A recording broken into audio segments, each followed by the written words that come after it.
Thank you, Madam Chair, Vice Chair. Okay, so I just have a quick couple questions for the author. I heard in the testimony from Mr. Perea that indicated about market demand. So I understand, first of all, I go back a long ways in the recycling world in plastics. Senator Gordon, or Assemblymember Gordon and I worked on a little bit different issues, but it was needles. Yeah, it was anyway, it is complex, it is frustrating, and so I want to applaud you for that. But so there's a 75% recycle right now mandate that we have on plastics. We understand that there's contamination, and that causes us not to be able to, I guess, market the product. And so what happens if we're going to give power to Cal Recycle to evaluate symbols? I'm a little nervous about giving them the power, number one. I don't mind us picking and choosing which ones we think, with good testimony and understand the marketability and all those things, but to just give them the power, if they don't meet the 70, so let's just take for an example, they ban some of these products that aren't, I guess, legit. I guess so. People are frauding the systems. What I hear you saying is that I'm not aware of that. That's news to me. Well, they wouldn't ban the products. They would just say that you can't claim that your item's recyclable when it's not recyclable. In the end of the day, when it's not being recycled. Okay, so that's a key word you just said there. Not being. Is it recyclable or is it not recyclable?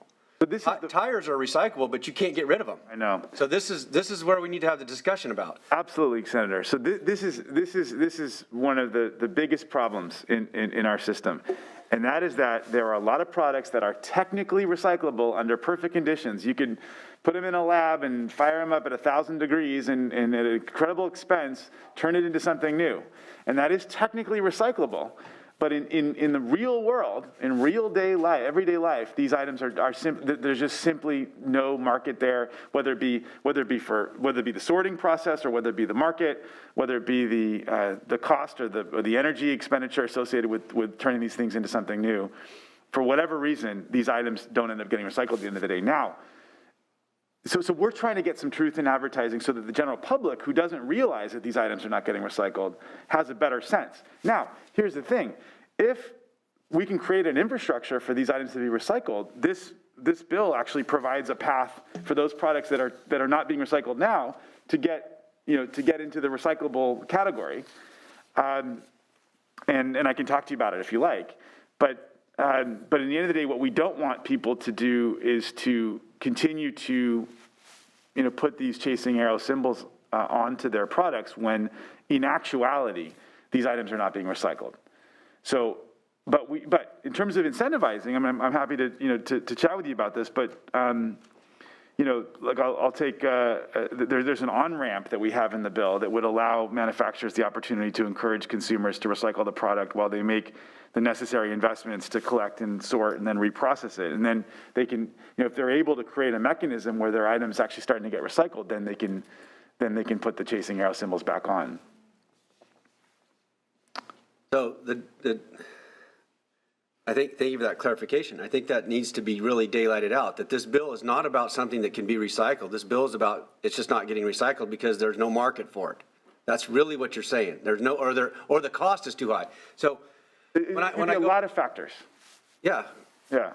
It's really, so it's, when you say it's contaminating the bale, so I don't have a product that I could Let's reference. say film, like newspaper bag, like a film. That's a real contaminant. It is recyclable technically, but the waste people hate it because it basically just messes up the bales. It's never ultimately recycled. It gets ripped up. So that's an example, for example. So we're going to have to re-educate the public on that piece, is that saying it just doesn't meet the standard of, or it's recyclable, but we just can't figure out what, it's too costly or whatever. So you're gonna, what's gonna happen? I just wish there was a better solution is what I'm trying to say. Mm-hmm. And this, and I know, and this is good to put it off on the, it's gonna put it off on the manufacturer. It's gonna give more power to Cal Recycle, which, that's the last thing I want. I mean, the better solution is SB 54, right? I mean, the fact that we would have a more comprehensive approach to this, where that we would basically be asking the producers in general to start moving toward more sustainable packaging. Right, we went through, I was on the committee, we went through that bill, and Yeah. brought a whole Well, stack of them up here, and they we're- said, this one meets, this one doesn't, And we're coming back with that bill. But you're saying the plastic doesn't have the recycled symbol on it. That's right. You're saying for him. So what's gonna happen, if we take, let's just take, for example, we take the symbol off. That Cal Recycle takes a symbol off of these products that don't meet some certain criteria because they're just not getting recycled. Those are gonna go into a landfill now. Which is where they're going now anyway, by the way. Right, so we have a 75% reduction, is Cal Recycle's goal is for 75%. So if that goes up, what happens then? What happens if we can't meet that because we're dumping all these recyclables in? You are making the case for SB 54, and I hope to convince you to be a co-author. Well, I find it hard to, it's really difficult to vote for something that is, first of all, giving more power to the Cal Recycle, and also it's confusing, it's going to confuse the public. And these brands are national brands. What are other states? I mean, I know we're probably way further ahead in mandating than other states. Or are there other states that are doing the same thing? So actually, Washington and Oregon, all three states have announced similar legislation. So the idea is that will hopefully, I mean, and they look to have a decent chance of passage that this is going to help to push, just like with the NCAA. Remember there was a time when the NCAA said there's no way, and Nancy Skinner had her bill on the athletes, right, and compensating them, and they said that California can't go out on its own. This is outrageous. We're going to cut the Pac-10 out of the NCAA. Well, she said, this is unfair. We're going to move forward on this anyway. And in fact, then the NCAA ended up adopting, within about a year, they adopted the California standards. So it's true that the country has not moved enough on this issue, but I think people all over the country, and I was just on a conference call of legislators from all over the country, they know this is a problem everywhere. And so you're seeing more and more states try to take a stand. I think this is an opportunity for us in conjunction with Oregon and Washington to just reset the conversation nationally, because we're basically lying to ourselves right now. I sense your frustration, and it's a real frustration. But the truth is, if this stuff's not being recycled, and all it's doing is gumming up the system, at the very least, until we create a more comprehensive approach to this problem, we're lying to ourselves if we continue to claim that these items are being recycled when they're not. All right, first of all, I'm gonna lay off your bill. I want to get there because I get what you're trying to do, but I just don't know if the pathway is, but I want to make a statement. So I was at the local level when they did 50% out of landfills. We actually had landfills before, this is in the 90s when we started. And I want to just talk about tires for a minute because this is really frustrating to me. And somebody who owns trucks and uses tires, a lot of them. I pay the fee, and it's supposed to I can take it back to the dealer that I bought the tire from, and I get my $4 or I get it, whatever. It gets recycled. But I also have a concrete company in my district that can use those tires, and they actually can turn them up to whatever degrees they got to burn and make concrete, something we need in California. So, but the Air Board is in conflict with my concrete supplier and putting regulations on them because of the air quality standards there. So it doesn't really we ship them to China and they burn the heck out of them, not even in a controlled environment like we have.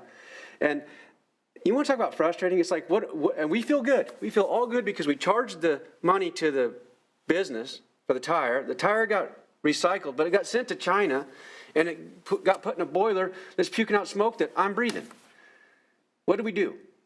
Did we really solve the air quality problem? Did we solve the recycling? No, we didn't. We should look at incentives to use those products in California where we're leading the nation in the strategy. But at the end of the day, if we can't go full cycle and make it happen here, and we're just shoving it off to some other state or some other country where they're not meeting the standard, what good are we doing? It's the same thing you're saying about just throwing it in the landfill and feeling good about it. Yep. So I want to lay off your bill. And I'll be back there on 54 and look at that one too. But at some point you have to be honest with the people. Yep. That we're not really doing what you say you're doing, but we're charging you. Yep. And we're also not allowing you to recycle. So It doesn't, all it comes out is, hey, California's leading the way. We do all these things that feel good, but really, if you dig down deep and get in the weeds, it doesn't do what we say we're doing. I mean, honestly, you're making the case for 54. You're making the case for 54. But let me follow it up then. With who gets penalized? Who gets penalized? The consumer, who pays, either pays more. At the end, they're going to pay more because somebody's going to have to do something to change the. Oh yeah, Sacramento County just raised their rates $10 a month. Yeah, I know. I'm living here. Yeah. Trust me. Yep. My water bill went up too. Yep. So, who at the end of the day, and what ends up happening is the consumer. Yep. You can't afford to live in California because all these. This is just one of thousands of programs, and I mean, if you want me to get fired up about the Air Board, I will. But we're not talking about that right now. My point is that the consumer pays, everybody feels good about it, and at the end of the day, it didn't do anything but just run the rate up. So let's solve the problem. Let's figure out how ways we can keep these products in California and make the full loop. But here's the thing, Senator.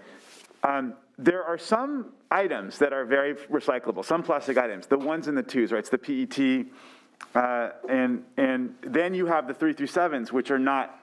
Right? They just aren't, they're, for all intents and purposes, they're not recyclable. Technically they are, but the system, it's so difficult to make that pencil out. The truth of the matter is, the plastics manufacturers are the ones who hold the controls here. They can decide whether they're going to market the cat food, bottle in a number 3 or a number 2. And if they put in the 1 or 2, it's much more likely to be recycled than the number 3. And yet right now, they have no skin in the game. They could put out whatever product they want, and there's literally no accountability. And as you say, it's ultimately the consumers who are paying the price because they've insisted on putting out the non-recyclable stuff when they actually could put out the recyclable stuff. And as a result, our whole system is breaking down because we have so much of the non-recyclable stuff going through the stream as opposed to the recyclable stuff. So part of what we want to do here is push the producers toward the more recyclable stuff. That's ultimately the goal here. And if we do that, that will actually help the consumers in a very tangible way because it's going to help the whole system work better. It's going to make it much less likely that the hauler is going to continue to ask for rate increases and the counties are going to continue to pass these rate increases on people to basically Band-Aid over this broken system that is currently, the consumers are paying the cost for decisions that are made by the producers ultimately. So we need to start holding those producers accountable and push them in a more coherent, sustainable direction. And that's the goal here. With this bill, it's the goal with 54. It's also the goal, Lorena Gonzalez, the bill addressing the issue that you just talked about, which is to basically say you can't take credit for diversion when you're sending stuff out of state and it's getting burned. So it's all about creating more accountability, more truth, and providing our consumers with the truth as to what's happening. Because right now they just think they throw in their stuff into a blue bin and everything goes off and is taken care of, and of course it's not. And they're paying the price now because of the increasing dysfunction of our system. So I want to first say, I love this committee. This is my favorite committee. And I love the people on the committee because you guys all of you are thoughtful and it allows us to get in the weeds. I appreciate that. But when you talk about truth, the real truth is that doesn't get told, is that you can't afford to live in California. We do everything we lead the world in everything. And we also lead the world in poverty. We lead the world in highest taxes, highest energy cost. Our houses are built, now the standards are outstanding worldwide. There's no place that we do it any better. But the cost, at some point we have to figure out how do we keep people here because they're exporting California because all these things add layers to the cost. And it's just what you said about, my bill went up $10. And trust me, I'm recycling. I got the blue bins. My daughter and I, we're trying to, this is the first time living in Sacramento where I actually have a home. We're renting a home where we actually do it. We have to go to our landfill in Lassen County to the transfer station and put it in each bin there. So we recycle it at home. It doesn't it goes to a MRF where it gets then hand recycled. Are you following me? Mm-hmm. Because we don't have curbside when you're houses are 20 miles apart, okay?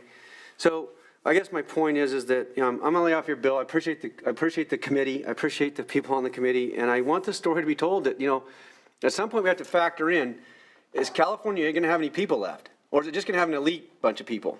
And we're not gonna be able to have these lower, and we talk about disadvantaged communities, and this all impacts the single mom who's going to the store and is trying to buy disinfectant wipes right now to keep their family safe.